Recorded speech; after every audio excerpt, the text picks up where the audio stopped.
We get support from Audible. We've all got busy schedules. And I'm sure sometimes you feel like, with all the things you have to do, it's hard to find time for the stuff you love to do, like reading. That's why Audible is so great. Audible offers an incredible selection of audiobooks across every genre, from bestsellers and new releases to celebrity memoirs, mysteries and thrillers, motivation, wellness, business, and more. Plus, as an Audible member, you can choose one title a month to keep from their entire catalog, including the latest bestsellers and new releases. And also, I have to say, I love how the Audible app makes it easy to listen anytime, anywhere. When you're traveling, working out, walking, doing chores, wherever your day takes you. Cleaning the bathroom has really never been more fun. Let Audible help you discover new ways to laugh, be inspired, or be entertained. New members can try it free for 30 days. Visit audible.com/listening or text listening to 500-500. That's audible.com/listening or text listening to 500-500 to try Audible free for 30 days. Audible.com/listening.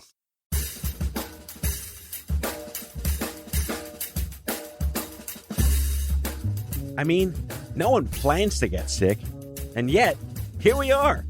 My name is Matthew Zachary. A quarter century ago, I was given 6 months to live with a diagnosis of terminal brain cancer. For more than 15 years, I've been ranting and raving on the air about stupid cancer, and now, stupid healthcare, and I'm just getting warmed up. So let's all go make healthcare suck less together, because you know what? We're all out of patience. Hey, that's the name of the show.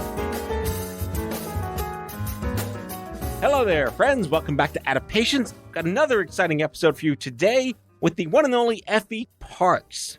Now, just imagine, you have this fabulous life. You're growing up in Montana. You meet this wonderful guy. You get married. You have your little shop of horrors somewhere that's green vision of your life. Boom, you have a kid, and he's got a crazy rare genetic syndrome. What do? Well, you do what she did, which is go nuclear as an advocate for your child.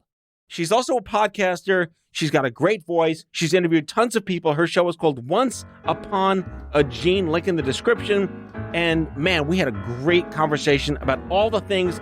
It's a great show. She's an amazing human being. Effie Parks, here we go. I love the audio only. Fuck video. Yeah, and you know, I come from this world, obviously, you know, where I'm talking to caregivers who have so much of a burden in every part of their life. And like sometimes showering can be almost impossible. And to feel the pressure of having to be on video is almost too much for some. Well, that's a great start to the show. Effie Parks, welcome to Out of Patience. Hi, everybody. Thanks so much for having me, Matthew. That was the cold open. It was great. I think the role of the caregiver has never gotten the comeuppance it's deserved. How do you feel about that? I would totally agree. While we're definitely here to support each other, there aren't necessarily supports in place for us as caregivers. And for the chronic stress tightrope that we're constantly on, it's a really difficult journey for sure. And it's always the ones that get roped into it when you never wanted to be there, right? You didn't wake up and say, I'm getting married to have a kid that has a rare disease one day. Yes, as we lovingly and laughingly like to say, this is the club that nobody ever wants to join. Exactly. So let's go back to what you were doing before you entered the store. Sure. I mean, I was young. I had met the love of my life, finally. I ran a very successful salon downtown in Seattle, Washington, and couldn't wait to start my family. It was something I had always wanted. And my husband and I had all of these fictional dreams, right, of what our kid was going to be like and what our life was going to look like and all of the milestones that we would get to be a part of, like with school and prom and graduation and grandparenting. You make up this stuff in your head and you almost believe it. It becomes tangible. It becomes something you put on your mantle. And when that whole idea is completely shattered, it is a rude awakening. It is a traumatic experience, and it is a long road to acceptance. I'll ask you a pointed question that you'll laugh at that I always get asked, which is everything really happening for a reason? Because they're really fucking stupid reasons. They are really stupid reasons. And no, I don't necessarily believe everything happens for a reason, because I would never imagine that pain on children would ever be okay for any reason. So no. I do believe that there are special people put in your path at the right time to help you on your way in some way. I do believe that. And that's as far as that goes. It's the cat poster platitudes that I really hate. Like, if you could dream it, you could do it. Like, come on. Really?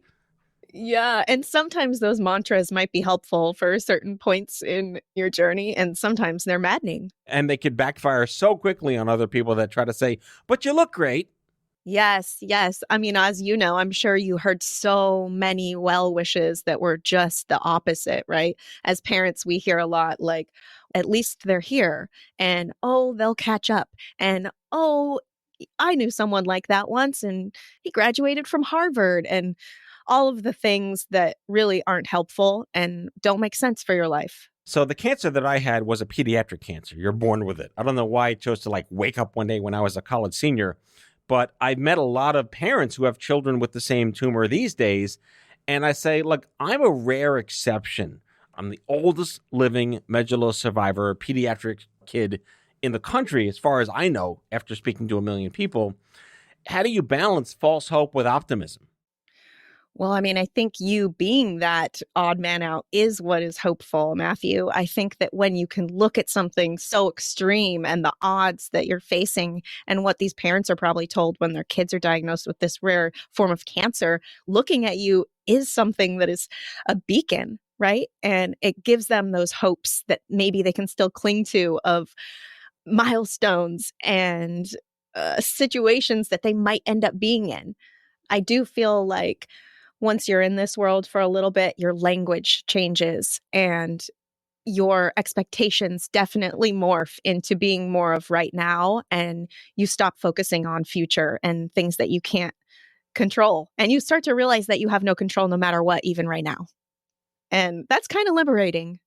How old were you when your son was born? I think I was 33 when he was born. He was born in 2016. Okay. I didn't mean to out your age here on the show, but you're pretty okay. Googleable. Yeah, I think I was 33. It's like at a time in your life where you're supposed to be taking 10 steps forward and doing all the things like you paint your portrait of your future in this idyllic way and then shit happens. Do you really need to be matured that much more quickly? I've been enjoying my 20s and then shit, I got to grow up now because I'm dying. Man, I don't know if maturity has anything to do with it. I think skills that are really, really essential that you have to bring to the table if you don't already have them is simple coping skills. Right. Is stress management, is things like that, is like actually figuring out who you are and how you react to situations. I think that's some of the most important stuff that you have to really nurture right in the beginning because this is hard. Are you familiar with the Yiddish expression chutzpah? Yes and no. Please explain it to me a little more. Other words are like moxie, gumption. It's like your inherent ability to say, no, fuck you, I'm in charge, basically. But do you feel like you had the embedded tools, maybe you and your husband had the embedded tools to be that advocate you never expected to be? Or was it like a huge, holy shit, what do we do now? We have to be advocates. A little bit of both in a way. I'm a force. And when I have something that I want to do, there's nothing that's going to stop me. Maybe it's a form of stubbornness, but when I have something that I know needs to be done, or if it's something that I believe in, or if it's something that's going to intertwine with my integrity whatsoever, there's no stopping me. But as an advocate in the beginning, I had no idea I was supposed to be that. I had no idea how to be that. I had no idea what that even meant. I thought I was like a customer in a way, and that my doctors and everyone was going to help me and help my son.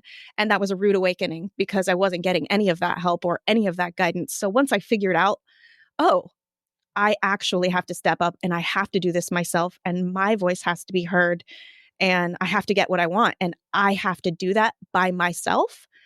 Yes, that was a rude awakening, but it was also empowering and it made me realize that I'm not here along for the ride. I am in the driver's seat along with everyone else who is dealing with my son. You hear the stories, right, of what a parent will do for their child. And while it's absolutely true, you never really have to expect that you have to do that over getting their care. So had you had any prior experience understanding rare disease and even those syllables before any of this happened to you and your husband? No, no clue. Healthiest, never going to the doctor kind of people. Our families are both super healthy. We just really had no experience with the medical field in general. I mean, the reason I asked about that is because sometimes, like, the cancer people come up and say, oh, my grandpa died of cancer. Like, thanks, not helping, right? And, like, that's depressing the fuck out of me and not want to do anything for myself. No. I guess where I wanted to go with that was the idea of, and we've heard this a million times, just go be your own advocate. It isn't that simple most of the time. No, it's absolutely not.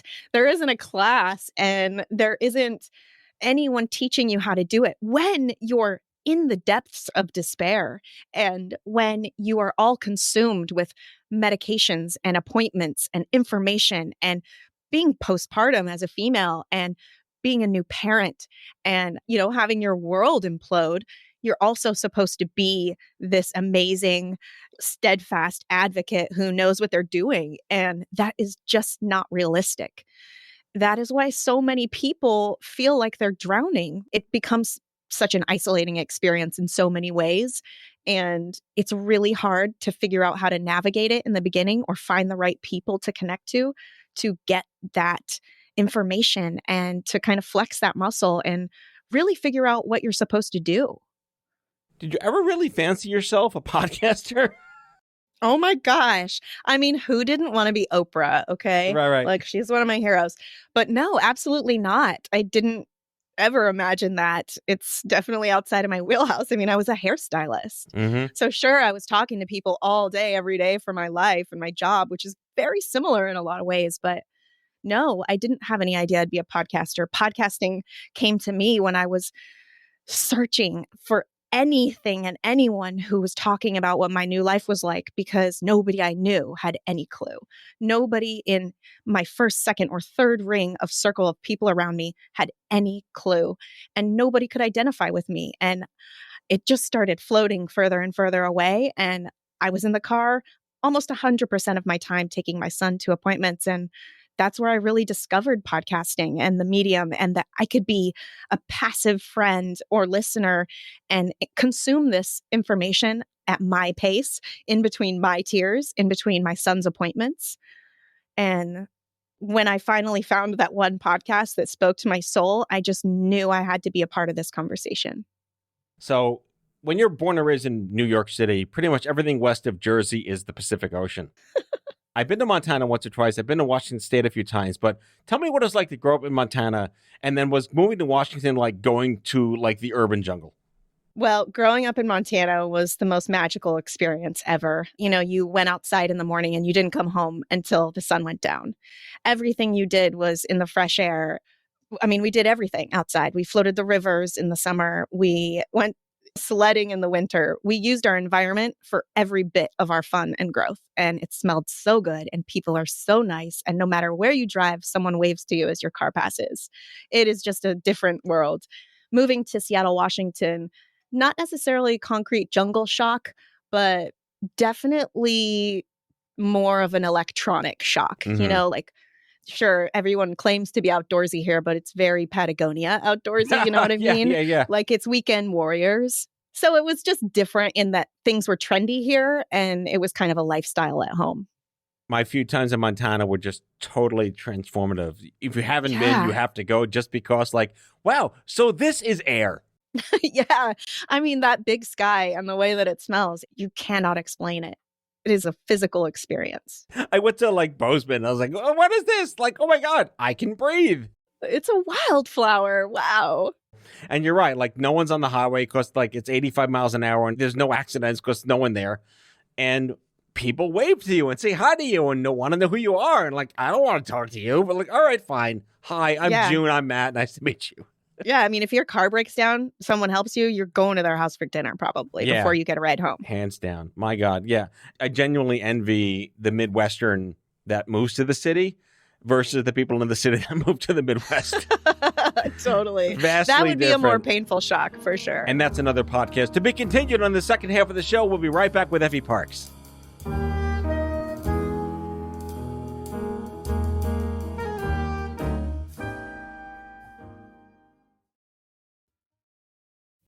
Has your chronic illness made it difficult to continue working in the traditional way?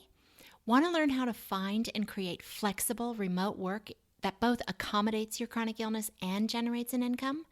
Join the Patients Getting Paid membership, a community of chronicpreneurs where people just like you find workshops and trainings, weekly updated condition-specific gigs, twice monthly coaching calls, co-workings, accountability, and the kindest community to support you on your path to make money while working from anywhere and taking good care of yourself. Learn more or join us at patientsgettingpaid.com.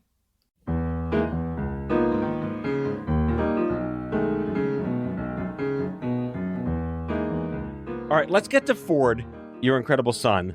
Did you get any sense during the pregnancy that there was a different condition going on, or was this after he was born? A little bit of both, actually. When I was pregnant, I was cycled through about 6 different midwives. My insurance didn't give me the option to go to an OB. So I saw a different midwife every appointment. And as my pregnancy progressed, the midwives would comment that I was small, as in my baby was small, my belly was small, but then they always followed it up with a cheerful, but that's okay because you're small. And small people have small babies. And that's as far as that ever went. So it's not something I worried about. I was super healthy. I had thick hair for the first time in my life. I could eat 2 cheeseburgers in one sitting. Like, it was the best time ever. I was a happy pregnant person. When I gave birth, my son was very low birth weight. We had a really scary induction. One midwife, the last one who saw me, said, "Oh my gosh, we have to give you an induction. Your baby is so small." And she was the first person to panic, and I didn't really understand. I had my induction. He was born very small, 5 pounds, 2 ounces, and he wouldn't eat. I couldn't get him to latch. I couldn't get him to swallow. Everybody kept telling me it was my problem. I must be doing it wrong. We took him into the doctor twice a week, and we were saying, something's wrong. He won't eat. He won't latch. The milk is all over his mouth. He's screaming all night long. He's not sleeping. And nobody listened to us. Nobody listened to us because we looked normal. We were polite. We were first-time parents, and nobody was listening. We finally got our doctor to listen to us at a 3-month mark when she looked at the graph of his growth and said, "I'm worried about Ford. We have to admit him into Children's Hospital right now." That was 3 months old. I'm pausing because I don't really have a response to that. Like, the fact that it took 3 months is utterly ridiculous. Yeah. And, this was like my cold entrance, right? This is the stuff I learned all my lessons from. This is where I got all my advocacy grit, was from those 3 months where I was completely ignored and also blamed that I was probably doing it wrong as a new parent. This is where I get all my strength, was from those mistakes, and the lack of knowledge from my end of knowing what advocacy was from those 3 months. So I love it when they name conditions like asteroids. There's no rhyme or reason to the letters and numbers that make it up. It's like they just vomit letters and numbers on a fridge magnet and boom, there's your condition. Charlie Tango Nathan Beta 1. Yes, CTNNB1 is just the name of the gene at this point. We don't have a proper name for it yet. And when did they discover that that's what it was? And was it even a thing before it was what it was? Once we got admitted into the Children's Hospital at 3 months, we were on the radar. We immediately started seeing specialists and having therapy, and got a geneticist, and we got a whole exome sequencing test. So months after that, 16 months old, we got the diagnosis of CTNNB1. Our geneticist said, "I found one paper on it. There's 30 children worldwide with this disorder. Some of them can say a couple words, and some of them can take a couple steps. Good luck. There's no cure. There's no treatment. I don't know anything about it. Go love your kid. Go put him in therapy." The gene was discovered in 2012. He was diagnosed in 2017. So it was fairly newly discovered. It's a young gene that they've found. So not a lot of kids. But it sounds like they just said, don't let the door hit you on the way out. 100%. And I feel terrible. like that's different for some people, depending on where they're at and maybe what geneticist they have or what disorder they have. But yeah, most of these rare diseases, the doctors that you encounter aren't going to know anything about it. And you just cross your finger that they know where to connect you or that they're intrigued. The cancer I had is called medulloblastoma. There's 200 a year, and it always occurs under the age of 12, and I was 21. So it was like the nth of ones that I wasn't. Wow. There really was very little research in medullo. Today, it's a fairly thriving research point because they got like genomic markers for it now, and it ties into other things. But just to get a sense of how rare you are, and then to be told good luck with your life, that probably made you like the Lewis Black character in Inside Out, right? Yeah, I mean, that was the beginning of that deep, deep isolation and the lack of hope and just really drudging through some really dark times, places I had never been before, mentally, emotionally, really uncharted territories for me and so many families, right? And you understand that. I mean, even being an adult, it's probably still weird that you've had this experience, but then you have to watch all these kids. I mean, it's complicated. Yeah, extremely. And I look at how I was diagnosed in the 90s when there was like AOL floppy disk, and that's kind of all we had at the time. And today's rife with so much stuff, and yet it's harder than ever to find your tribe. Was there a first, oh my God, I'm not alone moment at all in this process? Yes. And it was from a podcast. I searched through Facebook and all the things, and I still hadn't really discovered things like global genes or NORD because I didn't understand that my son was a rare disease. I didn't know I could use that title because I was so dismissed when we were diagnosed that I didn't know that was my group. I didn't know that was my club. But when I was searching for anyone who was talking about what I was feeling, one of the podcasts I came across, I'm sure you know, were Sean and Kyle from the Two Disabled Dudes. Yep. And man, listening to those guys changed my whole life. It changed my thoughts I had on what kind of life my son would live as a disabled person and what kind of life he would live with a rare disease and just the general approach to life after something horrible happens. It really changed everything for me. And they brought me hope for the very first time. What does a day in life look like for a toddler with this rare condition? It's a spectrum like most things, so it's different for everyone. Right now, our days are so much less painful than they were before COVID. Ford has dealt with chronic lung issues forever, so he's usually either dealing with RSV or pneumonia on top of everything else. So that stuff's kind of difficult, and you're going to the doctors a lot. But at this point, we wake up, we give Ford his medicines. He is fed through a G-tube. His tone in his trunk is so low, he still cannot swallow food or chew food. So he gets fed by his G-tube. He's so lucky to be able to be in kindergarten right now. It's like the highlight of his life, getting on the school bus. And there he gets his speech, his OT, his PT, and, he gets to have this amazing, immersive, inclusionary experience with all of these other kids. But yeah, it's therapies, it's doctor's appointments, it's a full calendar. And, I have a second child, so we're dealing with all of that stuff. I was going to say, I saw a beautiful little daughter on your homepage as well. Who's that? Yep, that's his little sister, Ezzy. She's almost 3 years old, just bananas. Yes, they get bigger and opinionated. Mine are going to be 12. Oh my gosh, good luck. I know. So this is the easiest moment in our life. Just like I said, Ford's health is so good right now since he's not in the actual facilities 3 times a day where there's so many germs and so many other people. It's been a nice break for his lungs, and he's just stronger than ever. How do you feel about the word disabled in 2022? I feel great about it. I hope more people start to use that term. I use that term from listening to my disabled peers, not my peers, but my friends who are disabled. And I get my language from them. I mean, on the other side, we're living in like outrage culture, of course. Of and course. Like everything differently abled and the new handicap signs, and you can't have this on the streets anymore. Does it really matter? Or is like 1% of the people making all the noise? I think language matters. I think that the idea of nothing about us without us is 100% important. And whatever a person wants to be called, that's what they should be called. I personally call my son lovingly my little disabled dude. And I encourage people to use that word. I think the term right now, special needs, is very touchy. Yeah, definitely touchy. I don't use the word special needs when I'm talking about Ford, but it is the only way to get some of the people who are in certain areas, and Right. especially who only deal with school districts, like use it as a hashtag. That's the only hashtag those people are ever searching. There are people that are afraid of the word disabled and they think it's demeaning, and it's also touchy. They feel scared to say it. Right. So I feel like it's just like anything else. How do you want to be addressed? Right.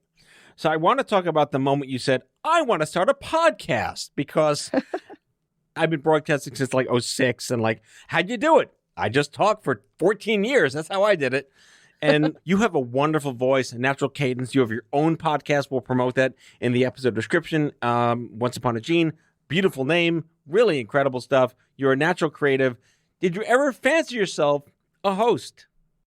Oh my gosh, no. It is wild that I am podcasting. It's funny to say. You know, when you first became a parent, Matthew, and you were walking down the street pushing a stroller and you're like, this is so weird. Do Yep. people look at me weird because I'm pushing a stroller? Like, why do I feel so weird? But if I see someone else pushing a stroller, that's not weird. It's kind of like that. You know, I'm like, what? I'm podcasting. Okay, here I go. It's also like there was no stopping me once I realized that I had to do it, because the Two Disabled Dudes was the only podcast talking about what I wanted to talk about. And there needs to be more of that content because it was a lifeline. Three Disabled Peeps, the real podcast, right? It's you and those guys. I love them so much. I know. No, it's a great show. I love listening to their shows. Who was your first guest? Well, I invited my dear friend, Cynthia Caldy, on the show. And funny, I met her because she used to be my landlord. And she was my next door neighbor at the building in Seattle when I got my very first apartment alone downtown. This woman lived next to me, and she had a little girl who obviously had some sort of disability, rare disease. She was in a wheelchair. She was nonverbal. She had craniofacial deformities and all of the stuff, and found out that she had Pfeiffer's syndrome. Cynthia was the very first person I ever met that had a kiddo like that. And I loved her. We became sort of friends, but definitely next door neighbor homies. And I moved out after I got pregnant, and then I had Ford. And when that happened, I called her because she was the only person that I knew. And we became much closer since. And she's my girl. So every year I pick a top 10 shows, and it's like picking your favorite kid. Do you have any 2 or 3 specific shout outs you'd like to give on the air of episodes that have had specific meaning to you? Oh my gosh, Matthew, that is so hard because like I have the most amazing collection. They're the most beautiful people on my show. I have a lot of really special, what I call dadvocates: Luke Rosen, Bo Bigelow, Daniel DeFabio, Mike Graglia, Charlie Stewart. For some of the moms, Jill Hawkins, Crystal O'Loughlin, Elisa Seeger, oh my God, changing the world with newborn screening. Jessica Fine, who talks about ambiguous grief. I mean, there's so many amazing advocates and caregivers and patients that have been on the show, and they each have something so special to bring to the table. There's just so many good ones. No, that was fine. I love putting people on the spot so that everyone hates them when they're not mentioned. That's my, that's my goal in life. I mean, they're all my favorite. So channeling my inner advocate, I want to give a shout out to your husband. Does he get any cred in this? Where the dads are watching sports and doing shit in the background? No, we matter. We do good things. Kudos to that guy. What's his name? Casey. Casey's an angel. He's such a great supporter. And from day one has always just been like, do what you got to do, Effie.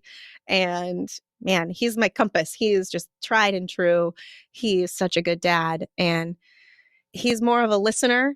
He doesn't necessarily get involved in a bunch of the active advocacy stuff like a lot of the other dads on here. He's busy making all of our money so I can do this. So he's behind the scenes guy. He's the behind the scenes guy, and he keeps me on track. And last question, would his name have been Chevrolet if you owned a different car? I mean, isn't Ford the best name? Fabulous name. Where'd that come from? You know, I got it from one of my clients at the salon. I was trying to figure out what I was going to name him. And she said, you can use my baby name. I'm too old to have kids. And when she said it, I was like, that's it. That's it. That's a fantastic story. Yeah, so I got it from someone who bequeathed it to me. OnceUponAGene.com, the podcast, your blog. You've been all over the place. I'm so proud of you. You know, we're born of our conditions. We fight the fights we can win. We take the punches we can tolerate. I hate the lemonade metaphor shit, but you've done that. Man, right back at you, Matthew. I mean, the community that you've built and the conversations that you've started, life-changing. Thank you for coming on Out of Patience. Thanks, everybody. Effie Parks, everyone. We'll see you next time. Bye-bye. That's all for now. If you like the show, be sure to subscribe, leave a review on Apple Podcasts, follow us on social, and tell all your friends to listen. Tell us what you'd like Matthew to cover in his next episode by leaving a message for us at 855-AUDIO-66, and we might just use it in a future show. Out of Patience is a product of OffScrip Health. We are a healthcare engagement company built for patients and caregivers by patients and caregivers. Our executive producers are Matthew Zachary and Andrew McDowell. Our senior producer is Betsy Shepard. Our host is Matthew Zachary. It is recorded, mixed, and edited by Betsy Shepard. For advertising and media inquiries, email media@offscrip.com. That's media@offscrip.com. For more information, visit offscrip.com.